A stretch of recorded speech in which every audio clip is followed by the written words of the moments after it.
मेरी इन वृद्ध आंखों को ये यातना मत दो।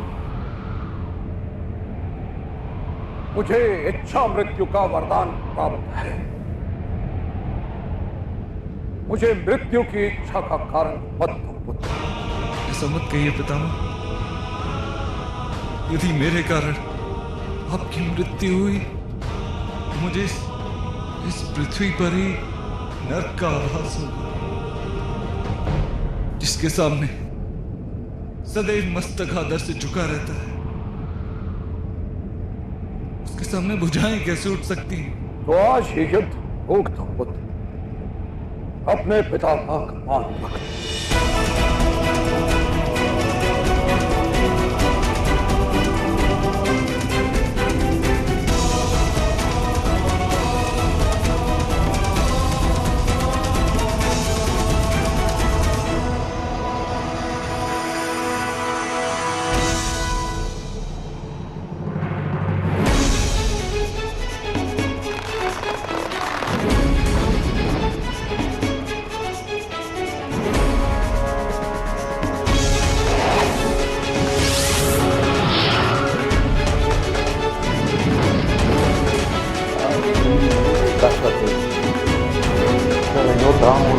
बड़ी बात है।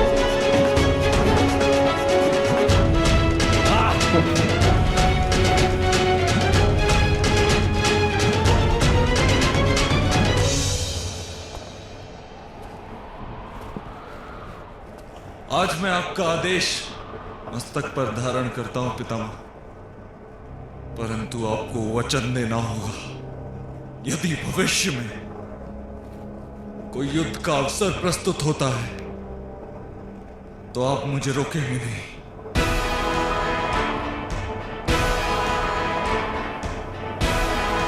वचन दीजिए पितामह। अर्जुन, अब युद्ध का अवसर आएगा ही नहीं, जो कि तुम रहोगे वन में और हम रहेंगे नगर में। युद्ध का अवसर आ गया युवराज दुर्योधन। मूर्खता के कारण जब एक हिरण एक सिंह की गुफा में घुस जाता है तो उसे इस क्षण उसकी मृत्यु हो जाती है। केवल कुछ पल का छटपटाना रह जाता है उस हिरण के पास। आप भी छटपटाना युवराज दुर्योधन। शीघ्र ही एक नारी के अपमान का दंड देने के लिए आएंगे 5 पांडव। आपकी मृत्यु बनकर।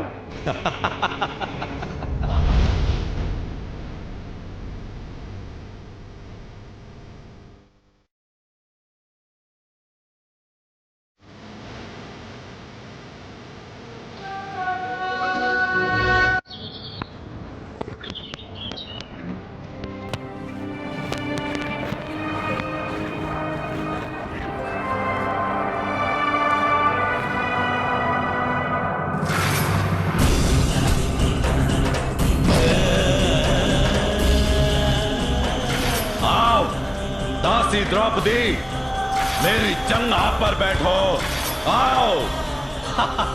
जिस प्रकार इसने इंद्रप्रस्थ की सभा में समग्र आर्यवर्त के सामने हमें निशस्त्र किया था, उसी प्रकार इसे इस सभा में निर्वस्त्र कर दो।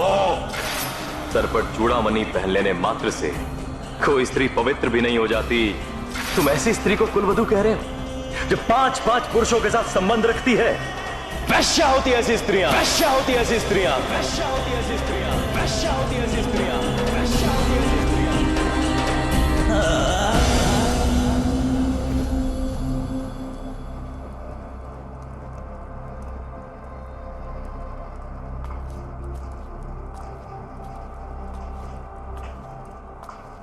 नहीं पांचाल, यह आंसू बहाने का समय नहीं,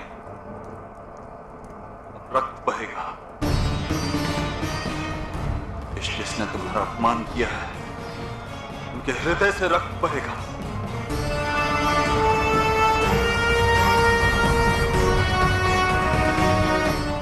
क्या मुझे रक्त की प्यास है आर्य? ऐसा प्रश्न क्यों पांचाल? समय सारे घावों को भर देता है। आयोजन कहते हैं कि 13 वर्ष का लंबा अंतराल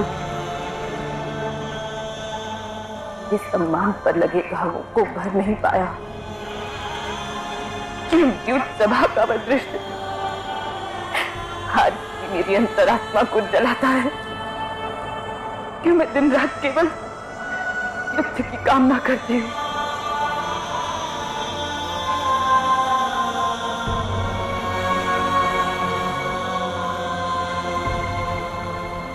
नहीं पांचाल, इन 13 वर्षों में तुम्हारा हृदय प्रतिशोध की आग में नहीं जल रहा, न्याय की स्थापना की आग में जल रहा। समाज को स्वच्छ करने का संकल्प समय के साथ और दृढ़ होता है। न्याय जब पुराना हो जाए तो उसमें औषधि के गुण आ जाते। इसीलिए माधव ने हमारे हृदय में प्रतिशोध के स्थान पर न्याय की इच्छा को स्थापित किया है। अर्जुन यथार्थ कह रहा है पांचाल, संकल्प विकल्प की आवश्यकता नहीं। अब शीघ्र ही धृतराष्ट्र पुत्रों का दंड घोषित किया जाएगा। और वो दंड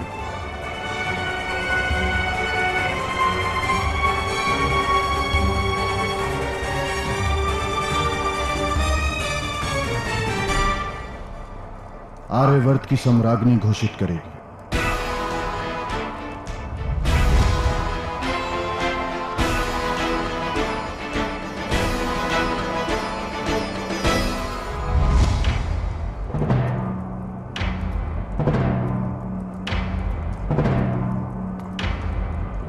पांडु पुत्रों का दंड अब मैं घोषित करूंगा।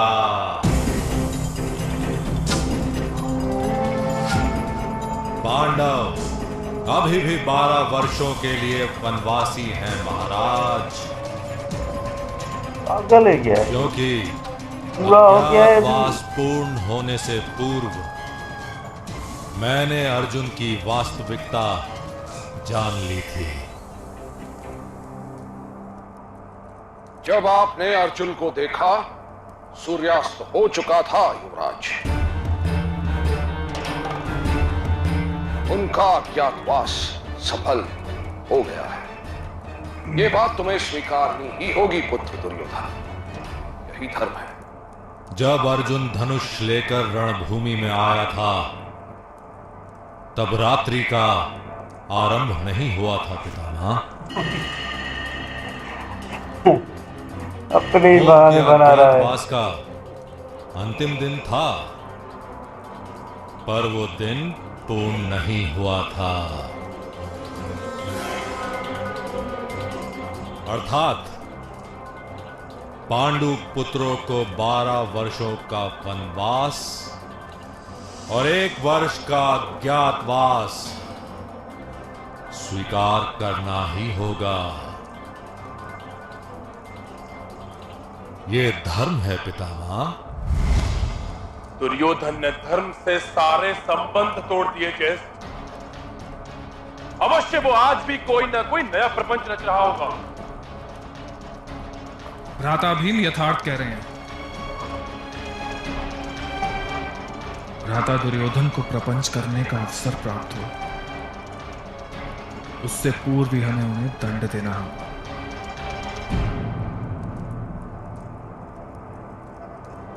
सर्प को पकड़ना हो तो बल से अधिक महत्व शीघ्रता का होता है। किंतु क्या आक्रमण करने से पूर्व पितामह की आज्ञा आवश्यक नहीं?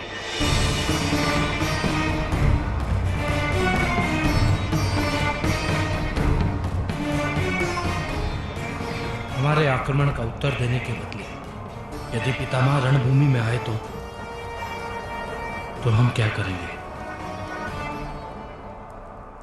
पितामह रणभूमि में हमारे सामने खड़े नहीं होंगे।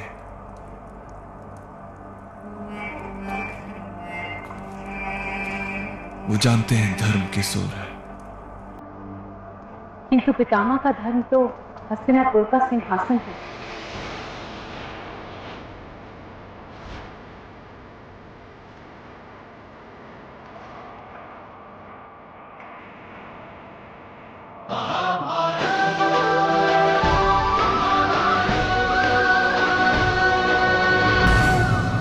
ये भी बात है, पितामह भीष्म जी ने तो शुरू से ही बोला था जब भी हस्तिनापुर पर कोई भी बुरी नज़र डालेगा सबसे पहले मैं आऊँगा। ये तो उन्होंने शुरू से ही वचन दे दिया है। और अभी ये पांडुपुत्र भी यही सोच रहे हैं कि अगर वो आ गए तो फिर क्या होगा, और वो आ गए तो फिर तो भाई उनको रोकना इम्पॉसिबल है, क्योंकि अभी हमने उनका देखा, अभी भी उनमें वही ताकत है। जिस तरह कर्ण और अर्जुन का तीर रोक दिया ना भाई, मैं तो हैरान ही हो गया भाई। आग और पानी जैसे तीर चल रहे थे और भीष्म जी से बीच में जो तीर चलाया भाई, बड़ी बात है यार। और करना भी ऐसे अचानक आ गया, हम तो उसे भूल ही गए थे। हमें लगा बस अभी तक इनका ये वनवास चल रहा है, अभी ये बदला पूरा होगा, और वो भी अचानक किसे आ गया। और अब अपना भाई वो कवच दिखा दिया सूर्यपुत्र वाला। भाई इतने तीर चल रहे हैं लेकिन उसको असर ही नहीं हो रहा। लेकिन अर्जुन ने उसको थोड़ा गिराया, पर भाई वो भी बड़ा ढीठ है और इतना उसमें गुरूर है कि वो धर्म को देखता ही नहीं। जैसे आंखों पे उसके पट्टी बांधी हो, देख सब रहा है लेकिन वो ऐसे मतलब मानता ही नहीं है कि भाई ये धर्म वाले हैं, इनके साथ बड़ा जुल्म हुआ है तो थोड़ा मुझे पीछे हट जाना चाहिए। और ऐसा पता नहीं क्या मित्र में देख लिया है उस दुर्योधन में कि हर बार उसी की बात मानता है। और भीष्म जी भी वचन में ही बंधे हैं, बाकी तो बदला ले रहे हैं, शकुनी वाले हर कोई अपना बदला ले रहा है। ये बेचारे परेशान हो गए, अब ये बीच में फंस गए हैं।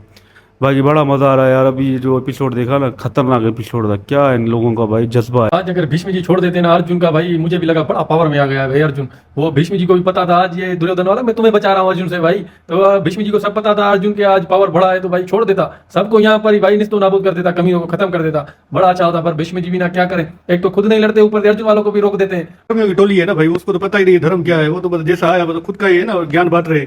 बाकी महाभीष्म जी को तो मेरी रिक्वेस्ट है तो ये तो वनवास पर चला जाए, त्याग करके चला जाए। ये है ना जो जैसा युद्ध होता है तो बस बीच में आ जाता है, भाई छोड़ दो। कभी पांडुपुत्रों का भी साथ दो ना, तुम अधर्मियों की टोली का साथ दे रहे हो।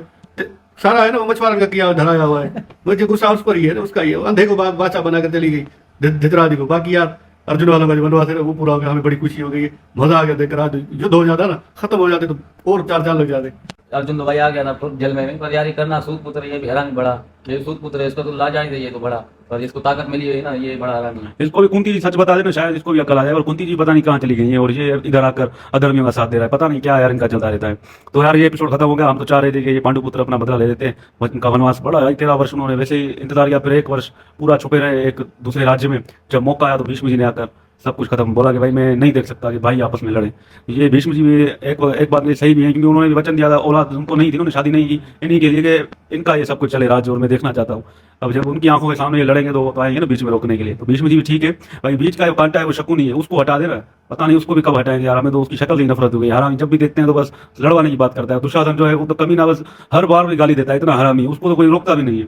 सारे ये टोली है धर्मी की टोली है, बड़े खत्म आ गई। अभी ये वनवास से वापस आ गए हैं तो देखेंगे क्या करते हैं। हमें बड़ी दिल से खुशी है इनको वापस आते देखा। द्रौपदी जी भी असली रूप में आ गई अपने महारानी वाले में, वो भी बहुत प्यारी लग रही थी। बस वो भी थोड़ा सैड है, उनको भी याद है करना ने एक बात बोली थी, वेश्या हो तुम, तो वो बात कड़वी थी, बड़ी खतरनाक करना ने बोली, ऐसे नहीं बोलना चाहिए था। स्त्री है भाई, आपको रिस्पेक्ट करनी चाहिए। पर करना पता नहीं क्यों सूर्यपुत्र का बेटा है, इस वजह से थोड़ा बहुत हम भी चुप हो जाते हैं। और ऊपर से परशुराम जी ने भी इसको बड़ी शिक्षा दी है, तो इस वजह से करना भी थोड़ा बहुत हम उसको थोड़ा कहते हैं, वरना करना भी ना धर्मियों से कम नहीं है। तो देखते हैं नेक्स्ट एपिसोड में क्या है। अभी तक तो सिर्फ इनका जुल्म ही देखा है। मिलेंगे नेक्स्ट एपिसोड में। Thank you.